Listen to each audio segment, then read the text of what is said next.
നൃത്തം തപസ്യായി കണ്ടൊരാൾ പെട്ടെന്നൊരിക്കൽ സിനിമയിലേക്ക് എത്തുകയാണ്. മലയാളത്തിന്റെ സ്വകാര്യ അഹങ്കാരം MD സാറിന്റെ മകൾ അശ്വതി V നായരാണ് ഇന്ന് എന്നോടൊപ്പം ചേർന്നത്.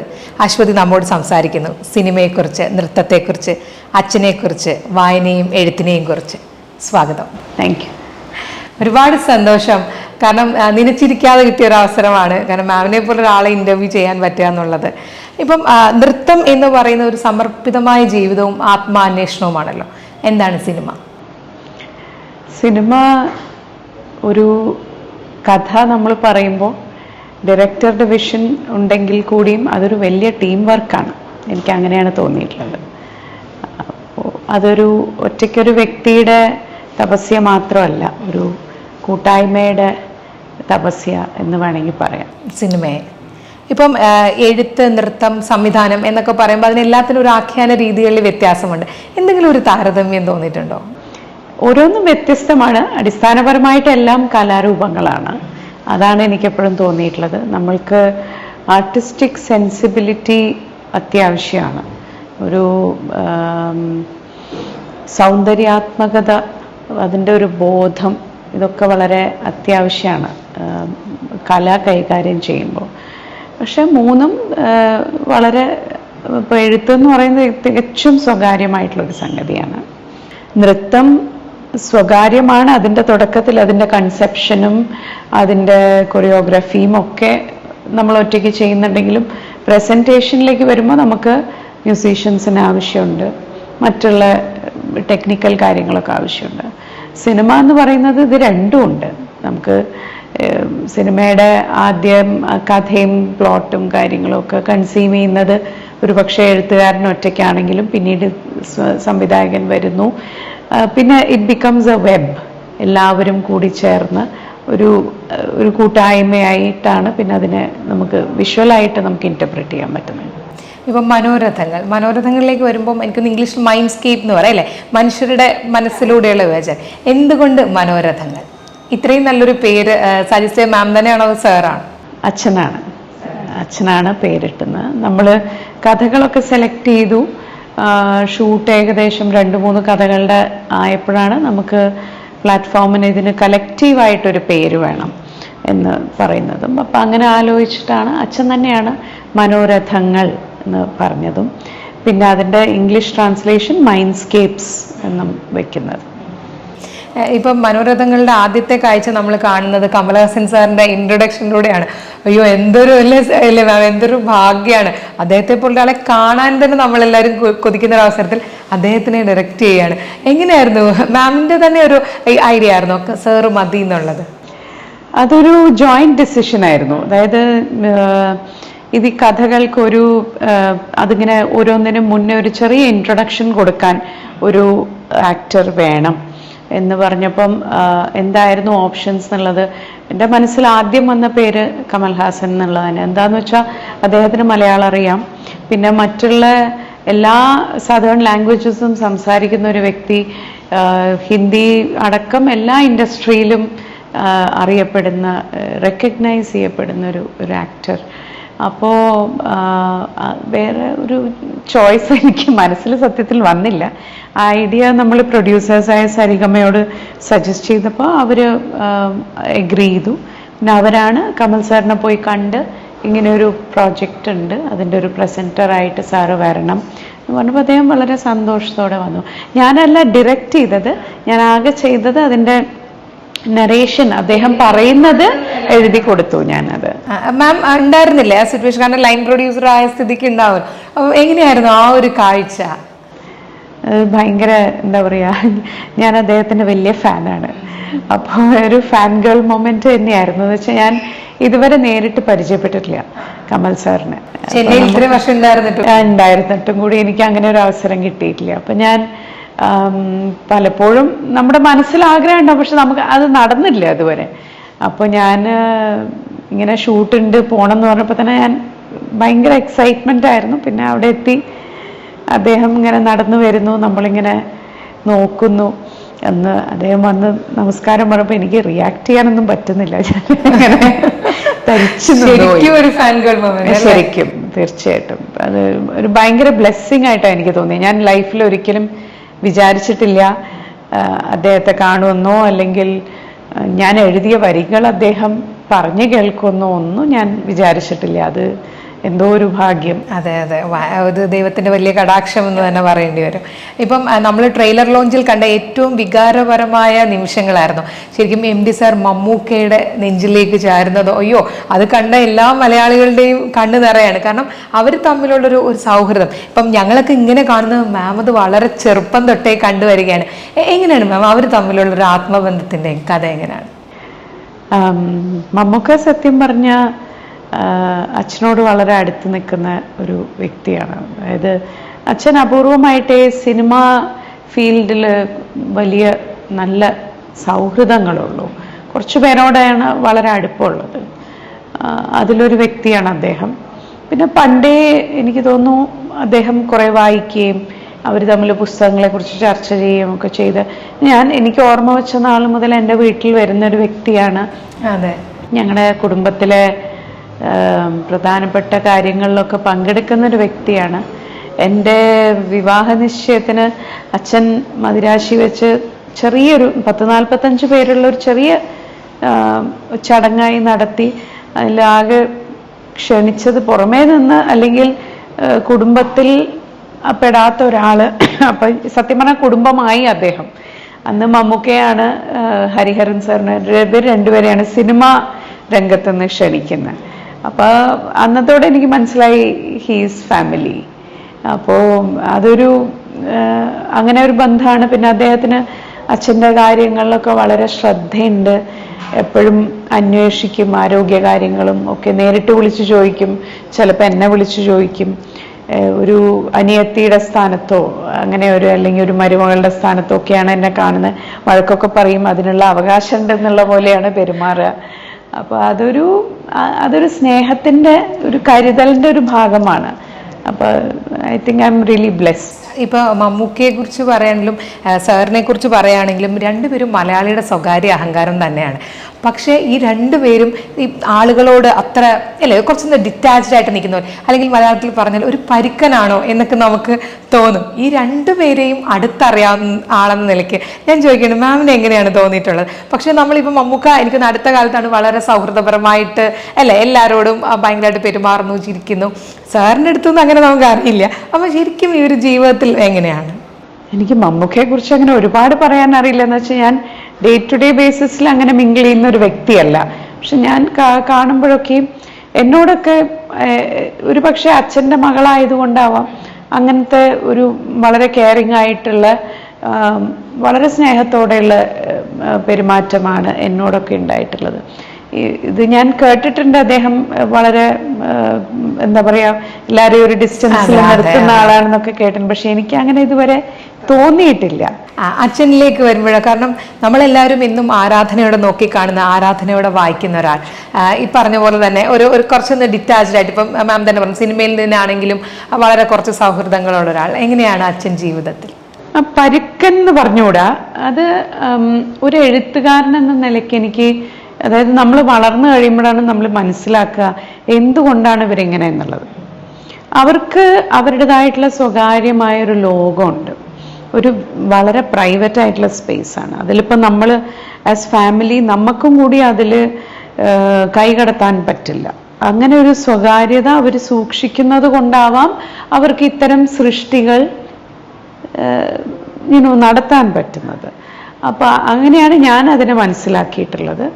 അച്ഛൻ ഈ പറഞ്ഞ പോലെ തന്നെയാണ്, സ്നേഹം അങ്ങനെ തുറന്ന് പ്രകടിപ്പിക്കാനോ കാട്ടാനോ അങ്ങനെ ആളുകളുടെ മുമ്പിൽ കാട്ടിക്കൂട്ടാൻ അങ്ങനെയൊന്നുമുള്ള വ്യക്തിയല്ല. പക്ഷെ ഉള്ളിൽ ഒരുപാട് സ്നേഹമുണ്ട്, ഒരുപാട് കരുതലുണ്ട്.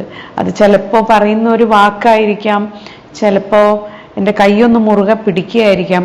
അപ്പം എനിക്കറിയാം എന്താണ് അച്ഛൻ്റെ ഉള്ളിൽ ആ സമയത്ത് തോന്നുന്നത് എന്നുള്ളത് നമുക്ക് അറിയാൻ പറ്റും. അപ്പം അത് ചിലപ്പോൾ ഒരു നോട്ടാവാം, അത്രയൊക്കെ ഉണ്ടാവുള്ളൂ കമ്മ്യൂണിക്കേഷൻ. പക്ഷെ അത് അടുത്തറിയുന്നവർക്ക് മനസ്സിലാവും അതെന്താന്നുള്ളത്. പിന്നെ അച്ഛനെ സംബന്ധിച്ചിടത്തോളം എല്ലാവരോടും ഒരു മാനുഷിക പരിഗണനയോടുകൂടി മാത്രം ഇടപെടുന്ന ഒരു വ്യക്തിയാണ്. ഇപ്പം അച്ഛൻ, നമ്മൾ അറിയുന്ന അച്ഛൻ അല്ലെ, സാർ എന്ന് പറയുമ്പോൾ ബഹുമാനത്തോടും പേടിയോടും ഒക്കെ നമ്മൾ കാണുന്ന ഒരാളാണ്.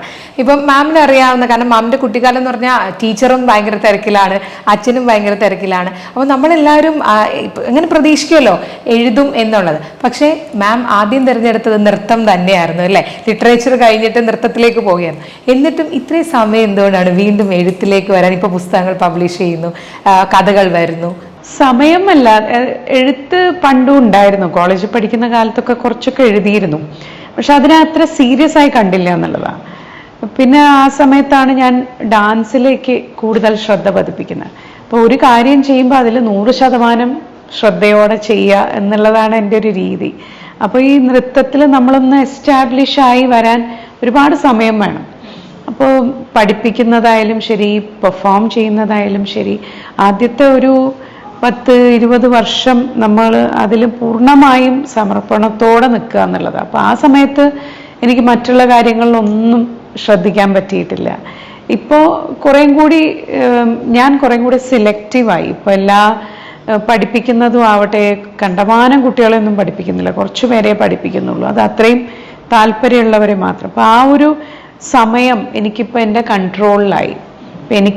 എനിക്ക് വേണ്ടി സമയം ഉണ്ട്, നീക്കി വെക്കാൻ സമയമുണ്ട്. അപ്പം ആ സമയത്താണ് നമുക്ക് ചിലപ്പോൾ ചില ഇൻസിഡൻസ് നമ്മളെ വല്ലാതെ മൂവ് ചെയ്യുമ്പോൾ നമുക്ക് എഴുതണം തോന്നും. അപ്പം നമ്മൾ എഴുതുന്നു.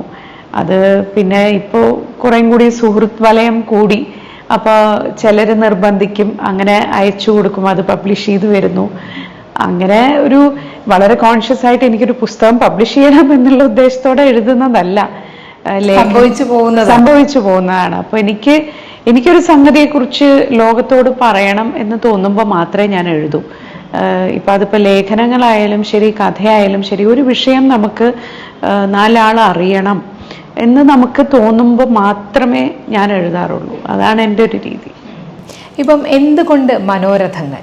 അതായത് ഇപ്പം എഴുതും, വായിക്കും, നൃത്തം ചെയ്യും, സംവിധാനം അല്ലേ? ശരിക്കും സംവിധാനം ചെയ്യണമെന്ന് മാം അതിയായി ആഗ്രഹിച്ചത് സംഭവിച്ചു പോയതാണ്? അല്ലല്ല, ഞാൻ ആഗ്രഹിച്ചതേ അല്ല, അത് സംഭവിച്ചതാണ്. എൻ്റെ ലൈഫിൽ ഓരോ കാര്യവും ഞാൻ ഒന്നും പ്ലാൻ ചെയ്തിട്ടില്ല, അതങ്ങനെ സംഭവിക്കുന്നതാണ്. അതുപോലെ തന്നെ ഈ സിനിമ വേറൊരു ഡയറക്ടർ, ഒരു നോർത്ത് ഇന്ത്യൻ ആർട്ടിസ്റ്റിനെ വെച്ച് ചെയ്യാൻ തീരുമാനമായിരുന്നു. പക്ഷെ അത് നടക്കാതെ പോയി. അപ്പോൾ പിന്നെ നമ്മൾ ആ പ്രോജക്റ്റ് ഈ കഥ വേണ്ട, ഈ കഥ മാറ്റിയിട്ട് വേറൊരു കഥ ആലോചിച്ച് അങ്ങനെ സരിഗമയുടെ ക്രിയേറ്റീവ് ടീമായിട്ട് ആലോചിക്കുന്ന സമയത്താണ് അവരിങ്ങോട്ട് പറയുന്നത്, നിങ്ങൾക്ക് ആ കഥ നല്ലോണം അറിയാം, നിങ്ങൾക്കതിൻ്റെ കാര്യങ്ങൾ അറിയാം, അപ്പം നിങ്ങൾ ചെയ്തുകൂടെ എന്ന് ഇങ്ങോട്ട് ചോദിച്ചു. അപ്പം ഞാൻ വേണ്ട, അത് എനിക്കറിയാത്തൊരു മേഖലയാണ്, അറിയാത്ത കാര്യങ്ങൾ നമ്മൾ ചെയ്യരുത് കഴിയുന്നു. പിന്നെ അവർ ധൈര്യം തന്നു, നിങ്ങൾക്ക് സ്റ്റേജ് പ്രൊഡക്ഷൻസ് ഒക്കെ ഞാൻ കുറേ ചെയ്തിട്ടുണ്ട്, അപ്പോൾ നൃത്തവുമായി ബന്ധപ്പെട്ട്. അപ്പം അതിൻ്റെ ഒരു എക്സ്റ്റൻഷൻ എന്ന് കരുതിയാൽ മതി. പിന്നെ സന്തോഷ് ശിവൻ സാറാണ് ശരിക്കും പറഞ്ഞാൽ ഒരുപാട് ധൈര്യം തന്നത്. I am very thankful to him. എന്താണെന്ന് വെച്ചാൽ അദ്ദേഹത്തിൻ്റെ ഷൂട്ടിൻ്റെ സമയത്ത് 10 ദിവസവും ഞാൻ അവിടെ ഉണ്ടായിരുന്നു. അപ്പോൾ ഐ വാസ് ഒബ്സർവിങ് ഹിം. അദ്ദേഹത്തിനെ ഒബ്സർവ് ചെയ്യാനുള്ള ഒരു അനുവാദം എനിക്ക് കിട്ടി. പിന്നെ ഓരോന്നും, അതായത് ഈ കഥ പറഞ്ഞു കൊടുത്തപ്പം ഇത് നീ ചെയ്താൽ നന്നാവും എന്നൊരു ധൈര്യം തരുന്നത് ശരിക്കും പറഞ്ഞാൽ അദ്ദേഹമാണ്. ഇപ്പം ഞാൻ നേരത്തെ മാം പറഞ്ഞു കേട്ടിരുന്നു, രവീന്ദ്രനാഥ് ടാഗോറിന്റെ ഒരു നെറ്റ്ഫ്ലിക്സിന്റെ സീരീസ് കണ്ടിട്ടാണ് ഇതിൽ ഇങ്ങനൊരു തോട്ട് ഉണ്ടാവുന്നത്. അപ്പോൾ ശരിക്കും പറഞ്ഞാൽ ഇത് MD സാറുമായിട്ട് പങ്കുവെച്ചപ്പം, കാരണം സാറിനുള്ള അത്ര ഈസി അല്ല നമുക്ക് എല്ലാ കാര്യങ്ങളും അവതരിപ്പിക്കും. അപ്പോൾ സാറിന് എങ്ങനെയാണ് ഇതിനെ മാം ഇത് കൺവിൻസ് ചെയ്തത്? ഞാൻ ആദ്യം ഇങ്ങനെ ഒരു സീരീസ് ഉണ്ട് എന്ന് പറഞ്ഞിരുന്നു. പിന്നെ ആ സമയത്ത് നമുക്ക് ആഴ്ചയിൽ ഒരു ദിവസമല്ലേ പുറത്തു പോകാൻ പറ്റും, ലോക്ക്ഡൗൺ ആണ്. അപ്പം ആദ്യത്തെ തവണ പോയപ്പോൾ ഞാൻ ഇങ്ങനെ ഒരു സംഗതി കണ്ടു വെച്ചാൽ നന്നായിട്ടുണ്ട്, നല്ല പ്രൊഡക്ഷൻ വാല്യൂയോട് കൂടി ചെയ്തതാന്ന് പറഞ്ഞു. പിന്നെ രണ്ടാമത്തെ തവണ ഞാൻ പോയപ്പോൾ ഞാൻ ലാപ്ടോപ്പിൽ ഇത് കൊണ്ടുപോയി കാണിച്ചു കൊടുത്തു. 1-2 എപ്പിസോഡ്സ് അച്ഛൻ കണ്ടു. അപ്പം അങ്ങനെ ഇരിക്കുമ്പോൾ പിന്നെ ഞാൻ മൂന്നാമത്തെ തവണ ഞാൻ പോയപ്പോൾ ഞാൻ പറഞ്ഞു, നമുക്കൊന്ന് ആലോചിക്കാൻ പറ്റുമോ? അപ്പം എന്നോട് പറഞ്ഞു, നീ ആദ്യം കഥകൾ എന്തൊക്കെ വേണമെന്നുള്ളത് ആലോചിക്കുക, എന്നിട്ട് നമുക്ക് ആലോചിക്കാമെന്ന് പറഞ്ഞു. അപ്പം വളരെ ഓപ്പൺ ആയിരുന്നു, അങ്ങനെ ഒരു ആ ഐഡിയയോട് വളരെ ഓപ്പൺ ആയിരുന്നു. വളരെ പോസിറ്റീവായിട്ട് തന്നെയാണ് ആദ്യം തന്നെ റെസ്പോണ്ട് ചെയ്തത്. എനിക്ക് ആദ്യം തന്നെ ചോദിക്കാനുള്ളത്, കഥകളെ കുറിച്ച് ആലോചിക്കുമെന്ന് പറയുമ്പോൾ എന്തുമാത്രം കഥകളെ കുറിച്ച് നമ്മൾ ആലോചിക്കില്ലേ മാം? അപ്പം അതിന്റെ നമ്മുടെ ടൈറ്റിലിൽ തന്നെ കാണുന്നു 9 കഥകൾ, 8 സംവിധായകർ, അല്ലെ, അത്രയും തന്നെ സൂപ്പർ സ്റ്റാർസ് എന്നൊക്കെ പറഞ്ഞിട്ട്. എങ്ങനെയാണ് മാം ഈ ഒരു 9 കഥകളിലേക്ക് എത്തപ്പെട്ടത്? എങ്ങനെയാണ് അത് ചൂസ് ചെയ്യുന്ന പ്രോസസ് എന്തായിരിക്കും? അത് ഭയങ്കര ഒരു ബുദ്ധിമുട്ടായിരുന്നു. ആദ്യം ഞാനൊരു 50 കഥകളുടെ ലിസ്റ്റ് ഉണ്ടാക്കി. അതായത് നോക്കിയത് എന്താന്ന് വെച്ചാൽ 1957-60 മുതൽ 98 വരെയുള്ള കാലഘട്ടം. അങ്ങനെയാണ്. ആ ഒരു കാലഘട്ടത്തിനിടയ്ക്ക് എഴുതിയ മൊത്തം ചെറുകഥകൾ എടുത്തിട്ട് അതൊന്നും ഒരു 50 എണ്ണം എടുത്തു. ഈ 50 എണ്ണത്തിൽ നിന്ന് പിന്നെ ഒരു 20 എണ്ണമായി. ഇതിന്റെ ഒരു ക്രൈറ്റീരിയ ആകെ ഉണ്ടായിരുന്നത് എന്താന്ന് വെച്ചാൽ വളരെ വ്യത്യസ്തങ്ങളായ കഥകളായിരിക്കണം. ഓക്കെ. ഈ കഥകൾ തമ്മിൽ പരസ്പരം എന്തെങ്കിലും ബന്ധം? അങ്ങനെയില്ല, ഒന്നുമില്ല. എല്ലാം സെപ്പറേറ്റ് ആണ്. ഓരോന്നും യുണീക്കാണ്. ഒന്നിന്റെ പശ്ചാത്തലമാവില്ല മറ്റേതിന്റെ. അപ്പൊ അങ്ങനെ നമ്മൾ വളരെ കോൺഷ്യസ് ആയിട്ടാണ് ഓരോന്നും സെലക്ട് ചെയ്യുന്നത്. അതായത് ഇത് വളരെ യുണീക്കായ ഒരു കഥയാണ്, ഇതെന്തായാലും ലോകം കാണേണ്ട ഒരു കഥയാണ് എന്നുള്ള ചിലത് നമുക്ക് ഉണ്ടാവുമല്ലോ. അപ്പൊ അങ്ങനെ നിർബന്ധമായിട്ട് ഇതിൽ എനിക്ക് വേണം എന്ന ആഗ്രഹം ഉണ്ടായിരുന്ന കഥകളാണ് കാഴ്ച, ഷെർലക്, പിന്നെ കടുകണ്ണാവ. ഇത് 3 എണ്ണം. ഇത് 3ഉം ശരിക്കും പറഞ്ഞാൽ മനസ്സിൽ എന്തായാലും ചെയ്യണം എന്ന് തീരുമാനിച്ചതായിരുന്നു. പിന്നെ ഈ 20 എണ്ണത്തിൽ നിന്ന് ബാക്കി 17 എണ്ണം നമ്മൾ ഡയറക്ടേഴ്സിനായിട്ട് ഷെയർ ചെയ്ത് അവരവരുടെ താല്പര്യങ്ങളും ഉണ്ടല്ലോ. ചില കഥകൾ ചിലർക്ക് ഒരു കണക്ട് തോന്നും വായിച്ച ഉടനെ. അപ്പൊ അതൊരു മ്യൂച്വലി ആണ് അവസാനം ഈ ലാസ്റ്റ് 9ലേക്ക് നമ്മൾ എത്തുന്നത്. ഈ കഥകളുടെ തെരഞ്ഞെടുപ്പിന്റെ കാര്യം പറഞ്ഞ പോലെ തന്നെയാണ് ഇതിലേക്കുള്ള സംവിധായകർ, ലെജൻസ് എന്ന് പറയുമ്പോൾ അല്ലേ, എങ്ങനെയാണ്? കാരണം എല്ലാവർക്കും, എനിക്ക് തോന്നുന്നു സിനിമയായിട്ട് ബന്ധപ്പെട്ടിരിക്കുന്ന എല്ലാവർക്കും ആഗ്രഹമുണ്ട് MD സാറിനെ ഒരു കഥ സംവിധാനം ചെയ്യണമെന്ന്. അപ്പൊ എങ്ങനെയാണ് മാം ഈ ഒരു 8 ഡയറക്ടേഴ്സിലേക്ക്, പിന്നെ അതുപോലെ തന്നെ കഥാപാത്രങ്ങളിലേക്കും എങ്ങനെയായിരുന്നു മാമിന്റെയും കൂടെ ഒരു, കാരണം നേരത്തെ അറിയാം ലൈൻ പ്രൊഡ്യൂസർ ആയതുകൊണ്ട് തന്നെ മാമിന്റെ ഉറപ്പായിട്ടും ഇൻവോൾവ്മെന്റ് ഉണ്ടാവുമല്ലോ. അപ്പൊ എങ്ങനെയാണ് ഇത്രയും ആൾക്കാരെ പിക്ക് ചെയ്തത്? ആദ്യം ഞാൻ അച്ഛനോട് പറഞ്ഞെന്താ വെച്ചാൽ, നമുക്കിത് ചെയ്യുകയാണെങ്കിൽ ഒരുപാട് വർഷമായിട്ട് 25-30 വർഷമായിട്ട് അച്ഛൻ്റെ ഒരു സിനിമയ്ക്ക് വേണ്ടി കാത്തു നിൽക്കുന്ന ചില ഡയറക്ടേഴ്സ് ഉണ്ട്. അവർക്ക് ആദ്യത്തെ പരിഗണന, അതിനുശേഷമേ നമ്മൾ മറ്റുള്ളവരെ കൺസിഡർ ചെയ്യേണ്ടതുള്ളൂ. പ്രിയർസൻ സാറ് പറയുന്നു കാഞ്ചീപുരത്തിന് ശേഷം ഏറ്റവും നല്ല ക്രാഫ്റ്റ് എന്ന് പറയുന്നു. ഒപ്പം ജയരാജേട്ടൻ പറയുന്നു 34 വർഷത്തെ എൻ്റെ ഒരു കാത്തിരിപ്പ്. അതൊക്കെ ഒരു വലിയ കാലയളവ് തന്നെ അല്ലേ? അപ്പം അങ്ങനെയാണ് നമ്മൾ Priyan sir, Jayaraj sir, Shyam Prasad sir, ഈ 3 പേരെയും നമ്മൾ ആദ്യം തന്നെ നമ്മൾ തീരുമാനിക്കുന്നത്. പിന്നെ സന്തോഷ് ഏട്ടൻ was a natural choice. Santhosh Sivan പണ്ട് അച്ഛൻ്റെ സിനിമകൾ പെരുന്തച്ഛനൊക്കെ ക്യാമറ ചെയ്തിട്ടുണ്ട്. പിന്നെ അദ്ദേഹത്തിന് ഒരു ആഗ്രഹം ഉണ്ടായിരുന്നു ഇങ്ങനെ ഒരു അച്ഛൻ്റെ ഒരു ഇത് എപ്പോഴെങ്കിലും ചെയ്യണം എന്ന്. അപ്പൊ അതൊരു നാച്ചുറൽ ചോയ്സ് ആയി. പിന്നെ ബാക്കിയുള്ള കഥകൾ ഈ പറഞ്ഞ പോലെ അതൊരു വളരെ ഡിഫിക്കൾട്ട് ഡിസിഷനാണ്. എന്താന്ന് വെച്ചാൽ എത്ര പേർക്ക് കൊടുക്കും, എത്രയോ പേര് ആഗ്രഹിക്കുന്നുണ്ട്. പിന്നെ ഞാൻ മനസ്സിലാലോചിച്ചു, ഇത് ചെയ്താൽ ഇനി ഭാവിയിൽ നമുക്ക് ഇങ്ങനെ എന്തെങ്കിലുമൊക്കെ ചെയ്യാൻ പറ്റിയാൽ ഇതിൽ അവസരം കിട്ടാത്തവർക്ക് നമുക്ക് അങ്ങനെയും ചെയ്യാം. പക്ഷെ ആദ്യത്തെ സെറ്റ് നമ്മൾ അവതരിപ്പിക്കുമ്പോൾ ഇത് ഇവരെയൊക്കെ ഉൾപ്പെടുത്തി തന്നെ ചെയ്യണം. അപ്പൊ അങ്ങനെയാണ് നമ്മൾ അങ്ങനെ വരുന്നത്. പിന്നെ കാസ്റ്റിംഗ് ഈ പ്ലാറ്റ്ഫോമിനും പ്രൊഡ്യൂസേഴ്സിനും ചില ആർട്ടിസ്റ്റ് ഈ ആന്തോളജിയിൽ വേണം എന്ന് അവർക്കും ആഗ്രഹം ഉണ്ടായിരുന്നു. പിന്നെ നമ്മളത് ഡയറക്ടേഴ്സിന് വിട്ടുകൊടുത്തു. അപ്പോൾ ഡയറക്ടേഴ്സും അവരുടെ ചോയ്സാണ്. ശരിക്കും പറഞ്ഞാൽ കാസ്റ്റിംഗ് എല്ലാ എപ്പിസോഡും അവരവർക്ക് വിട്ടുകൊടുക്കുക ചെയ്ത് അവരവരുടെ താല്പര്യത്തിനനുസരിച്ചുള്ള ആർട്ടിസ്റ്റിനെ വരുത്തുക. പിന്നെ ചില നെയിംസ് ഇപ്പോൾ മോഹൻലാൽ, മമ്മൂട്ടി, ഇങ്ങനത്തെ ചില നെയിംസ് എന്തായാലും ഇതിലുണ്ടാവണം എന്നുള്ളത് പ്രൊഡ്യൂസേഴ്സിൻ്റെയും പ്ലാറ്റ്ഫോമിൻ്റെയും ഒക്കെ ഒരു താല്പര്യമായിരുന്നു. ഇപ്പം ഇഷ്ടപ്പെട്ട കഥകൾ കടുവണ്ണ ഉണ്ടെന്ന് പറഞ്ഞുകൊണ്ട് ഞാൻ ചോദിക്കുകയാണ്. അത് മമ്മൂക്ക അഭിനയിച്ചിരിക്കുന്ന രഞ്ജിത്തേട്ടൻ്റെ സിനിമയാണ്. അപ്പം മമ്മൂക്ക തന്നെ പറയണ്ടേ, എന്നെ കാച്ചിക്കുറുക്കിയിരിക്കുകയാണ് ഈ 40 മിനിറ്റ്സിലേക്കെന്ന് പറയുകയുണ്ടായി. അപ്പം എനിക്ക് തോന്നുന്നു ആ കഥയിൽ അച്ഛൻ്റെ ഒരു ആത്മാംശവും കൂടെ ഉള്ളത് കൊണ്ടാണോ മമ്മൂക്ക ചെയ്യണം എന്നൊരു? ആ കഥ ആക്ച്വലി അതും നിന്റെ ഓർമ്മയ്ക്ക്, ഈ 2 കഥകളും ആത്മാംശം ഉള്ള കഥകളാണ്. ഇത് 2ഉം കൂടി വെച്ച് ആക്ച്വലി നിന്റെ ഓർമ്മയ്ക്കാണ് പണ്ട് രഞ്ജിയേട്ടനും മമ്മൂക്കയും കൂടി സിനിമയാക്കാൻ വേണ്ടിയിട്ട് അച്ഛനെ വന്ന് കാണുന്നത്. വർഷങ്ങൾക്ക് മുമ്പാണത്. പക്ഷെ അന്ന് എന്തുകൊണ്ടോ നടന്നില്ല. അപ്പൊ പിന്നെ ഈ ആന്തോളജിയിലേക്ക് മമ്മൂക്ക വരുന്നു എന്ന് കണ്ടപ്പോൾ പിന്നെ നമുക്ക് വേറൊന്നും ആലോചിക്കാണ്ടായിരുന്നില്ല, അതേ കഥ മതി എന്ന് അദ്ദേഹത്തിൻ്റെയും കൂടി ഒരു താല്പര്യമായിരുന്നു. അപ്പൊ അങ്ങനെയാണ് ആ ഒരു ഡിസിഷനിലേക്ക് വരുന്നത്. അത് എന്താ പറയുക, മമ്മൂക്ക എന്ന് പറയുമ്പോൾ അല്ലേ, മമ്മൂക്ക MD സാറിന്റെ കഥ, രഞ്ജിത്തേട്ടൻ കാണാൻ ഇങ്ങനെ വെയിറ്റ് ചെയ്തിരിക്കുകയാണ് ഞങ്ങൾ ഓരോരുത്തരും. ഇപ്പം മാമിലേക്ക് വരികയാണെങ്കിൽ വിൽപ്പന എന്തുകൊണ്ട്, അതെനിക്കൊന്നും മാം വേറൊരു സംവിധാനം ചെയ്യാതിരുന്നതും മാമിലേക്ക് വരികയാണ്. ഇപ്പം സംവിധായകരാണ് കഥാപാത്രങ്ങളെ തിരഞ്ഞെടുത്തു എന്ന് പറഞ്ഞുകൊണ്ട് ചോദിക്കുകയാണ്, എന്തുകൊണ്ട് ആസിഫ് അലിയും 7 വർഷത്തിന് ശേഷം മധുബാലയും? കഥ വായിച്ചു, പിന്നെ അത് സ്ക്രീൻ പ്ലേ ആയതിനു ശേഷം പലകുറി വായിച്ചപ്പോൾ ഇതിനാരായിരിക്കും നല്ലത്, പിന്നെ ആ ഏജും ഒക്കെ നോക്കുമ്പോൾ എൻ്റെ മനസ്സിൽ ആദ്യം തെളിഞ്ഞ ചിത്രം ആസിഫിൻ്റെ ആണ്. അപ്പം അങ്ങനെയാണ് നമ്മൾ അപ്രോച്ച് ചെയ്യുന്നത്. And I am very thankful. അദ്ദേഹം വളരെ എന്താ പറയുക, ഞാനൊരു തുടക്കക്കാരിയാണ്, എനിക്ക് ഒരുപാട് എനിക്ക് സത്യത്തിൽ ഒരു പരിചയമില്ല, മുൻപരിചയമില്ല. പക്ഷെ എന്നാൽ കൂടി എന്നെ ട്രസ്റ്റ് ചെയ്തു എന്നുള്ളതാണ്. പിന്നെ മിസ്സസ് ഗീത പാരേഖിൻ്റെ ക്യാരക്ടർ എന്ന് പറയുന്നത് അത് വളരെ കോംപ്ലക്സ് ആയിട്ടുള്ളൊരു ക്യാരക്ടറാണ്, ഒരുപാട് ലെയേഴ്സ് ഉള്ള ക്യാരക്ടറാണ്. ഞാൻ മലയാളത്തിലെ ചില ആക്ട്രസസിൻ്റെ അടുത്ത് ഞാൻ അപ്രോച്ച് ചെയ്തിരുന്നു. പക്ഷെ അതിലെന്താണെന്ന് വെച്ചാൽ ചില രംഗങ്ങൾ, ഇപ്പം അവർ മദ്യപിക്കുന്ന ഒരു രംഗമുണ്ട്, അപ്പം അങ്ങനത്തെ ചില കാര്യങ്ങൾ അവർക്കൊക്കെ ചെയ്യാനൊരു ചെറിയൊരു മടി. അപ്പം അങ്ങനെയാണ് പിന്നെ ഞാൻ കേരളത്തിന് പുറത്ത് ആര് ചെയ്യും എന്നുള്ളത് പിന്നെ ഞാൻ കോങ്കണ സെൻ ശർമ്മയോട് ചോദിച്ചു. എനിക്ക് വളരെ ഇഷ്ടപ്പെട്ട ഒരു ആക്ട്രസ്സാണ്. അവർ ആ സമയത്ത് ഒരു സിനിമ സംവിധാനം ചെയ്തുകൊണ്ടിരിക്കുകയാണ്. അപ്പോൾ അവരതിൻ്റെ തിരക്കുകളിലാണ്, അവർക്ക് വരാൻ പറ്റിയില്ല. പിന്നെയും ഇതിനെ ആര് ഈ ഗീത പാരേഖിനെ കൺസീവ് ചെയ്യാൻ, ക്യാരി ചെയ്യാൻ പറ്റുന്നത് ആര് എന്ന് ഇങ്ങനെ ആലോചിച്ചുകൊണ്ടിരിക്കുമ്പോഴാണ് പെട്ടെന്ന് മധുബാല ഇപ്പം വീണ്ടും തെലുങ്കിലും തമിഴിലും ഒക്കെ ചെയ്യുന്നു.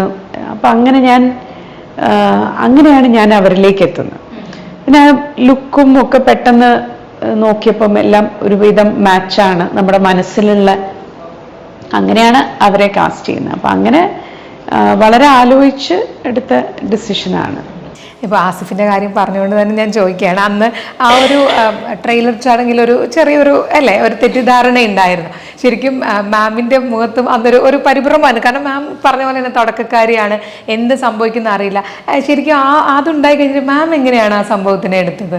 ഞാൻ സത്യത്തിൽ അതവിടെ അങ്ങനെ സംഭവിക്കുന്ന സമയത്ത് ഞാൻ പുറത്തായിരുന്നു, ഉണ്ടായിരുന്നില്ല അവിടെ. രമേശ് സാർ എന്നോട് വന്നിങ്ങനെ പറഞ്ഞു. അപ്പം ഞാൻ അദ്ദേഹത്തിൻ്റെ പേര് വിട്ടുപോയി എന്നുള്ളത് ഞാൻ അപ്പോഴാണ് അറിയുന്നത്. അപ്പം ഞാൻ വേഗം പോയി അതിൻ്റെ ബാക്ക് സ്റ്റേജിലുള്ള ആളുകളോട് ഞാൻ അദ്ദേഹത്തിൻ്റെ പേര് വിട്ടുപോയിട്ടുണ്ട്, നിങ്ങളൊന്നും പെട്ടെന്ന് വിളിക്കൂ, അദ്ദേഹത്തിന് പോകാനായി തോന്നണമെന്ന് പറഞ്ഞിട്ട് ഞാൻ അപ്പോഴാണ് എനിക്ക് വേറൊരു അവരുടെ ടീമിനെ ഞാൻ അന്നാണ് കാണുന്നത്.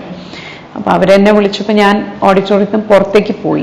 അപ്പോഴാണ് ഇവിടെ ഈ കാര്യങ്ങളൊക്കെ നടക്കുന്നത്. അപ്പൊ സത്യം പറഞ്ഞാൽ ഞാൻ കണ്ടിട്ടില്ല, ഞാൻ പിറ്റേ ദിവസമാണ് ഇതൊക്കെ അറിയുന്നത്. ഞാൻ ആ സമയത്ത് അവിടെ ഇല്ല, ഞാൻ പുറത്ത് പോയി. ഞാൻ കുറച്ച് സമയം കഴിഞ്ഞിട്ടാണ് പിന്നെ ഞാൻ അകത്തേക്ക് വരുന്നത്. പിന്നെ എന്നോട് ഇതിനെ കുറിച്ചൊന്നും പറഞ്ഞുമില്ല, പിറ്റേന്നാണ് ഞാൻ അറിയുന്നത്. It's A very unfortunate incident both vase. അത് നടക്കാൻ പാടില്ലാത്തായിരുന്നു.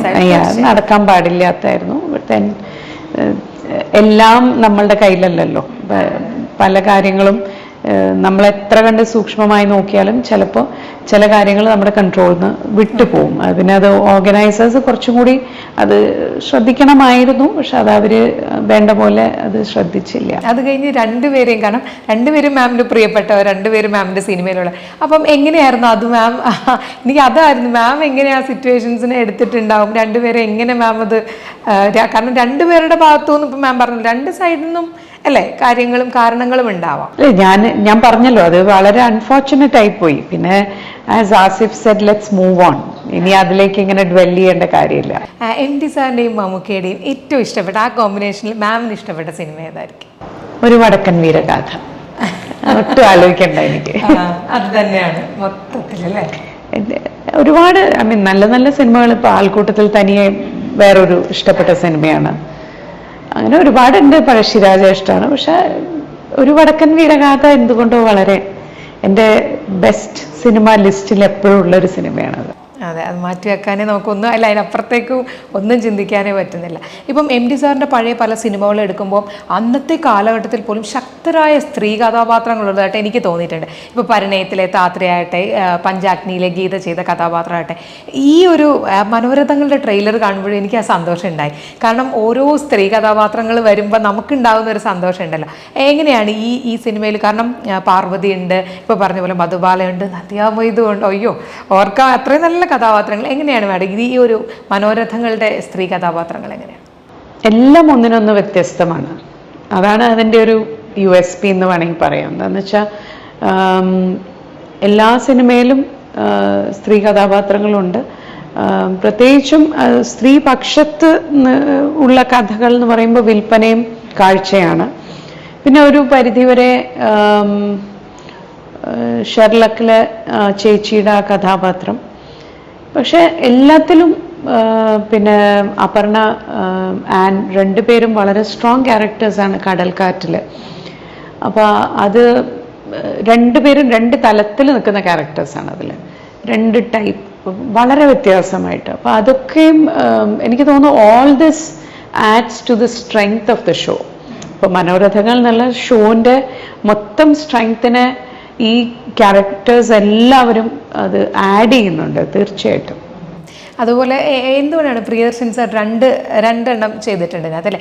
അതിൽ തന്നെ 1970 ഇറങ്ങിയ ഓളവും തീരവും എന്തുകൊണ്ടാണ് 60 ഇറങ്ങിയ ഓളവും തീരവും, അപ്പോൾ വീണ്ടും എന്തുകൊണ്ടാണ് അത് റീക്രിയേറ്റ് ചെയ്യാവുന്നൊരു? നമ്മൾ ലാൽ സാറിന് വേണ്ടി ഏത് കഥ എന്നുള്ളത് കുറേ നമ്മൾ ആലോചിച്ചു, പല കഥകളും ആലോചിച്ചു. അങ്ങനെയുള്ളപ്പോഴാണ് പ്രിയൻ സാർ പറയുന്നത് സാറിന് ഇതൊന്ന് റീക്രിയേറ്റ് ചെയ്താൽ കൊള്ളാമെന്നുണ്ട്. അപ്പം അങ്ങനെ അത് പ്രൊഡ്യൂസേഴ്സായിട്ട് ആലോചിച്ചു. അപ്പം അവർക്കും താല്പര്യമായി, പ്ലാറ്റ്ഫോമിനും ഓക്കെ ആയി. അങ്ങനെയാണ് നമ്മൾ ഓളവും തീരവും എന്നുള്ള ആ ഡിസിഷനിലേക്ക് വരുന്നത്. പിന്നെ അന്ന് ചെയ്ത പോലെയല്ലോ ഇന്ന് അദ്ദേഹത്തിന്റെ വിഷനിലൂടെയാണ് നമ്മളിത് കാണാൻ പോണത്. പ്രിയൻ സാറിന് എങ്ങനെയാണ് ഇത് കൺസീവ് ചെയ്തിരിക്കുന്നത്? അതെ, അത് വളരെ അദ്ദേഹത്തിന്റെ ഒരു വിഷനാണ് ആ സിനിമ. പിന്നെ ലാൽ സാർ പറയാതെ പറ്റില്ല, ഡ്യൂപ്പൊന്നും ഇല്ലാതെയാണ് ആ എന്താ പറയാ തൊമ്മൻകുത്ത് പുഴയിലിറങ്ങി എല്ലാം ചെയ്തത്. ഞങ്ങൾ ഡ്യൂപ്പും ഡൈവേഴ്സും ടീമും എല്ലാവരും ഉണ്ടായിരുന്നു. പക്ഷെ അദ്ദേഹം പറഞ്ഞു വേണ്ട, ആരും വേണ്ട, ഞാൻ തന്നെ ചെയ്യാന്ന് പറയുന്നത്. അത് ഭയങ്കര റിസ്ക് ആയിരുന്നു ഞങ്ങൾക്കൊക്കെ. ഭയങ്കര സത്യം പറഞ്ഞാൽ ആ 2 ദിവസം അടിയൊഴുക്ക് മാത്രമല്ല, ഈ അടിയിൽ കാണില്ല, പുഴ കലങ്ങി കിടക്കുക. അപ്പൊ അടിയിൽ മൂർച്ചയുള്ള കല്ലുകളും പാറയും പിന്നെ പഴയ മരത്തിന്റെയൊക്കെ മൂർച്ചയുള്ള സ്റ്റമ്പൊക്കെ ഉണ്ടാവും. ഇത് അപ്പം നമ്മൾ പ്രിയൻ സാറും പറഞ്ഞു വേണ്ട, അത് ഡ്യൂപ്പ് വെച്ച് ചെയ്താൽ മതി. പക്ഷെ ലാൽ സാറിന് നിർബന്ധമായിരുന്നു, വേണ്ട ഞാൻ തന്നെ ചെയ്യും എന്ന് പറഞ്ഞിട്ട്. 2 ദിവസം അത് കഴിയുന്നവർ സത്യം പറഞ്ഞാൽ നമുക്ക് ടെൻഷനായിരുന്നു. എന്തെങ്കിലും അത്രയും ഡെഡിക്കേറ്റഡ് ആയിട്ടൊരു ആർട്ടിസ്റ്റ് അവർ അങ്ങനെ ചെയ്യുമ്പോൾ എന്തെങ്കിലും ഒന്നും സംഭവിക്കരുതേ എന്ന് സത്യത്തിൽ ഞങ്ങളൊക്കെ പ്രാർത്ഥിച്ചുകൊണ്ടിരിക്കുക.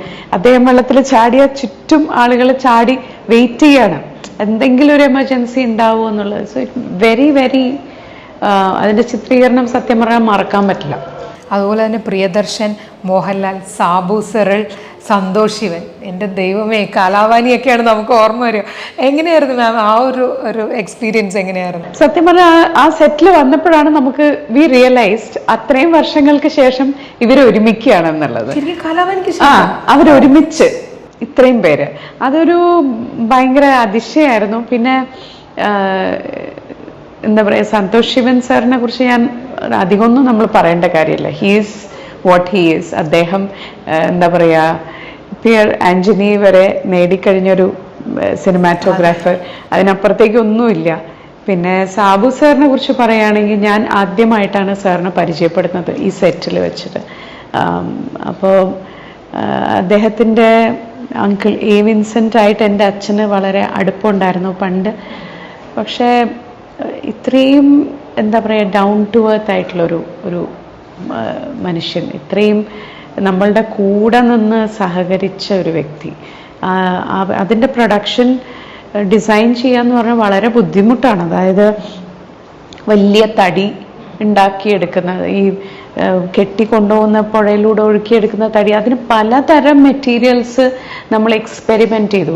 ചിലത് വെയിറ്റ് കൂടിയാൽ താന്നു പോവും, വെയിറ്റ് കുറഞ്ഞാൽ വല്ലാതെ ഫ്ലോട്ട് ചെയ്യും.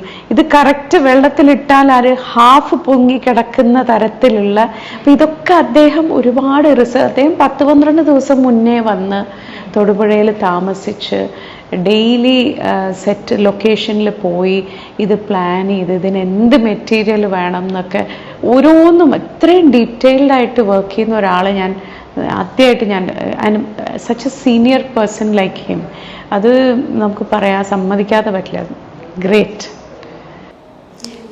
ഞാൻ അതിൻ്റെ ഇടയ്ക്ക് എൻ്റെ ഒരു പേഴ്സണലായിട്ട് കാര്യം ചോദിക്കുകയാണ്. മാം ഒരുപാട് വർഷം പാട്ട് പഠിച്ചിട്ടുണ്ട്. നൃത്തത്തിലും നമുക്ക് പാട്ടിൻ്റെ കാര്യം അറിയാമല്ലോ. അപ്പം എനിക്ക് വേണ്ടി ഒരു 2 വരി സാറിൻ്റെ MD സാറിൻ്റെ ഏറ്റവും ഇഷ്ടപ്പെട്ട സിനിമയിലെ ഒരു 2 വരി പാടി, ഏതെങ്കിലും ഒരു പാട്ട്. ഞാനിപ്പോൾ ഒരു നല്ല വൈറൽ ഫീവർ കഴിഞ്ഞ ചുമയൊക്കെ ആയിട്ട്. അച്ഛന് ഇഷ്ടപ്പെട്ട പാട്ട് അല്ലെങ്കിൽ ഇഷ്ടപ്പെട്ട പാട്ട്. ഇന്ദു പുഷ്പം ചൂടി നിൽക്കും രാത്രി, ചന്ദന പൂമ്പുടവ ചാർത്തിയ രാത്രി. കുറെ കാലമായി പാടിയിട്ടല്ലേ. ശരിക്കും ആദ്യം പാട്ടിനോടായിരുന്നു ഭയങ്കര ഇഷ്ടം മാമിനല്ലേ. അത് കഴിഞ്ഞാണ് നൃത്തത്തിലേക്ക് വരുന്നത്. എഴുത്തായി, ഇപ്പം സംവിധാനമായി. ഞാൻ ചോദിക്കട്ടെ, ശ്രീകാന്ത് സാറിനെ കുറിച്ച് ഇവിടെ ചോദിക്കുകയാണ്. കാരണം 2 പേരെയും നൃത്തത്തിൽ, ഞങ്ങൾ നൃത്തത്തിനെ സ്നേഹിക്കുന്ന എല്ലാവരും അർദ്ധനാരീശ്വര സങ്കല്പം എന്നാണ് നിങ്ങളെ കാണുക. അപ്പം ഇങ്ങനൊരു കാര്യത്തിലേക്ക് കൂടെ ഞാൻ ചെയ്യുകയാണ് ശ്രീകാന്ത് എന്ന് പറഞ്ഞപ്പോൾ സാറിൻ്റെ എന്തായിരുന്നു സാറിൻ്റെ ഒരു റിയാക്ഷൻ അല്ലെങ്കിൽ അഭിപ്രായം എന്തായിരുന്നു? സത്യത്തിൽ ആദ്യം പുള്ളിക്ക് പേടിയായിരുന്നു. എന്താണെന്ന് വെച്ചാൽ ഒരു ഐഡിയ ഇല്ലാത്തൊരു മേഖലയിൽ പോയിട്ട് എന്താ കാണിക്കാൻ പോണെന്നുള്ള നാച്ചുറലി ആ ഒരു പേടി ഉണ്ടാവുമല്ലോ. എന്ന് വെച്ചാൽ അദ്ദേഹം നൃത്തത്തിൽ മാത്രം ഫോക്കസ് ചെയ്യുന്ന ഒരാളാണ്.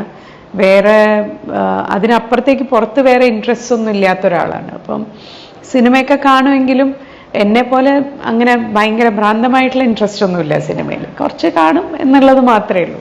അപ്പോൾ സത്യത്തിൽ ആദ്യം അദ്ദേഹത്തിന് വളരെ പേടിയായിരുന്നു. പിന്നെ ആദ്യത്തെ സെറ്റിൽ വന്ന് സന്തോഷ് സാറിൻ്റെ സിനിമയാണ് ആദ്യം നമ്മൾ ഷൂട്ട് ചെയ്തത് വയനാട്ടിൽ. അപ്പോൾ തന്നെ സെറ്റിൽ വന്ന് കാര്യങ്ങളൊക്കെ മനസ്സിലാക്കിയപ്പോൾ ദെൻ ഹി റിലാക്സ്ഡ്. പിന്നെ മൊത്തത്തിൽ നമ്മൾ എന്ത് ചെയ്താലും സപ്പോർട്ട് ചെയ്യുന്ന ഒരു വ്യക്തിയാണ്.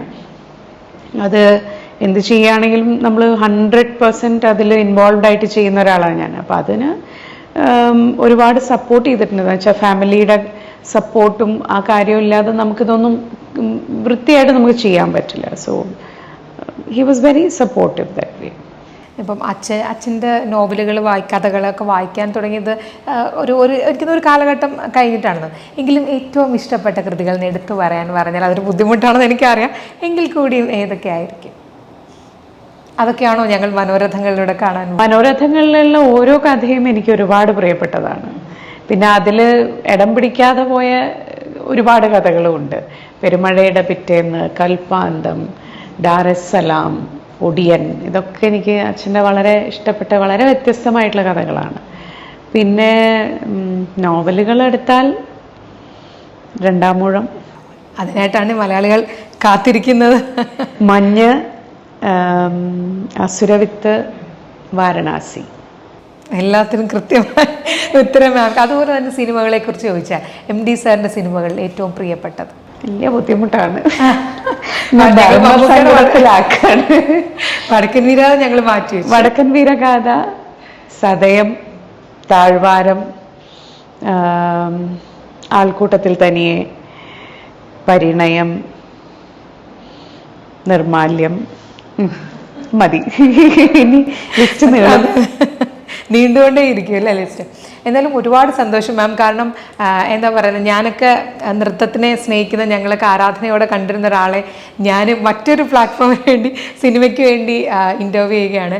കാത്തിരിക്കുകയാണ് വിൽപ്പനയ്ക്ക് വേണ്ടിയും മനോരഥങ്ങൾക്ക് വേണ്ടിയും. ഒപ്പം മോഹൻലാൽ ഈ ട്രെയിലറിൻ്റെ അവസാനം പറയുന്നുണ്ട് വീണ്ടും കാണാൻ അല്ലേ, കണ്ടുകൊണ്ടിരിക്കാൻ എന്ന് പറയുന്നുണ്ട്. അതുപോലെ തന്നെ മനോരഥങ്ങൾ റിലീസാവുമ്പോൾ പ്രേക്ഷകരായി ഞങ്ങൾ വീണ്ടും വീണ്ടും അത് കാണാൻ ആഗ്രഹിക്കട്ടെ. അങ്ങനത്തെ ഒരു സിനിമയാകട്ടെ മനോരഥങ്ങൾ എന്ന് ആഗ്രഹിക്കുന്നു, ആശംസിക്കുന്നു.